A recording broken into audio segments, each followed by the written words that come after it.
দূর থেকে দেখে কখনো কাউকে বিচার করতে নেই।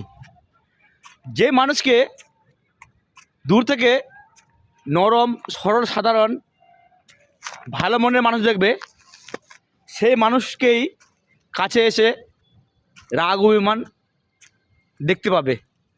কিন্তু সবাই না, যার মনের মধ্যেই দুঃখ জিনিসটা দিবে, তার মধ্যেই রাগ অভিমান জিনিসটা থাকবে। কেননা মানুষ প্রত্যেকেই, কিন্তু মানুষকে ভালোবাসে, মানুষকে সম্মান করে, শ্রদ্ধা করে।